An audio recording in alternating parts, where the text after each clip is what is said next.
Musab Hassan Yosef, anak ng leader ng kilalang kilabot na grupo ng Hamas na si Sheikh Hassan Yosef, ay nagsalita na at kanyang mariin at pagkundina sa mga pinaggagawa ng grupong Hamas sa kanilang lugar sa Palestine. Pakinggan natin ang interview sa kanya ng isang kilalang pahayagan, ang Fox News. All right, thanks so much, Carly. Our next guest grew up on the West Bank, where his father was a founding member of Hamas. He was groomed to take a senior role before he turned on the terrorist group in prison. Spying for Israel now, converting to Christianity, and ultimately seeking asylum in the U.S. Musab Hassan returns to us now, as he came a few years ago, and now we got more than ever. Musab, it's great to see you. We'd love to know the insight of this group and how they were able to pull off what they did October 7th. First, can you tell the audience your background, people that didn't read your book? Ito na po siya, magkasalita na po siya. Ito po yung anak po ng leader ng Hamas. I was born at the heart of Hamas leadership, and I know them very well. They don't care for the Palestinian people. They don't regard the human life. And I saw their brutality firsthand back in 1996 when I spent about a year and a half in Megiddo prison. They killed so many Palestinian people at that time. Tingnan nyo, ang daming pinatay na kanilang mamamayan na Palestinian people. And this is when I decided that I cannot be together with this movement. In fact, I asked myself a question. Ayan, tumiwalag po siya sa grupong Hamas. If they become a ruling party at some point, what will they do? If they succeed in destroying Israel and building their state, what will they do? They will kill our people. And this was the first question, that actually I had to be honest with myself. Even though Hamas gave me advantages, I was like a prince in that world, but I did not like them, and ayan, ayaw po niya. And I turned against even my own blood, because this is how much I did not like Hamas. And today, 25 years later, they are the rulers of Gaza, and we see what they are capable of doing. We saw what happened October 7th. We saw them do what they did to Holocaust victims. They have now over 200 hostages, murdered babies in their cribs, and we see the horror of what they're capable of.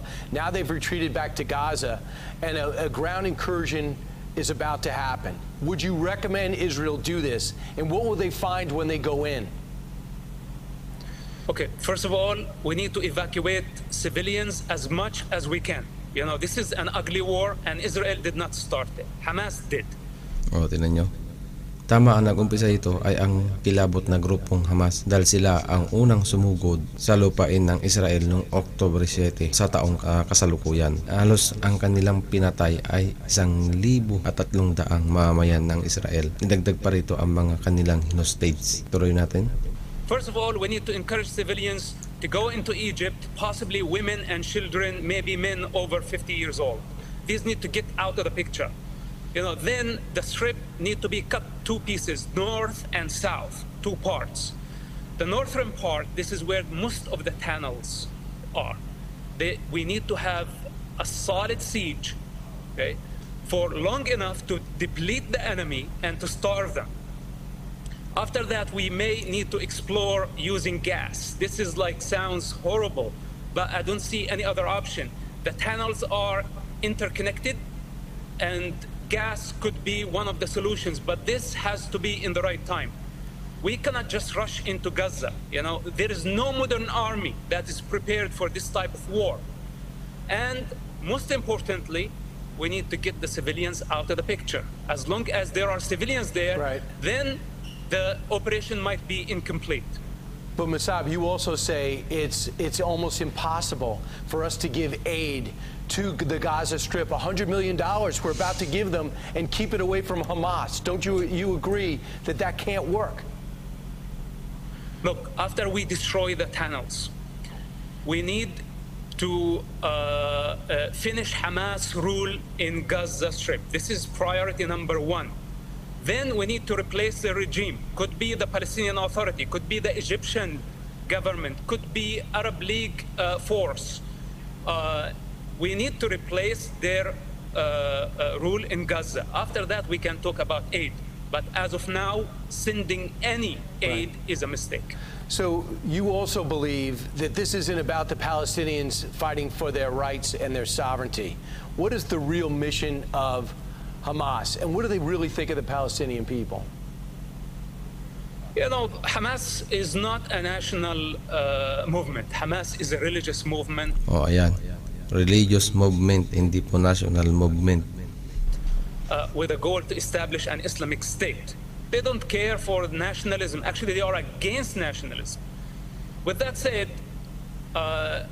my understanding that they are using the Palestinian cause only to achieve their goals, so the long-term goal, you know, transforming the Middle East and the world into an Islamic state.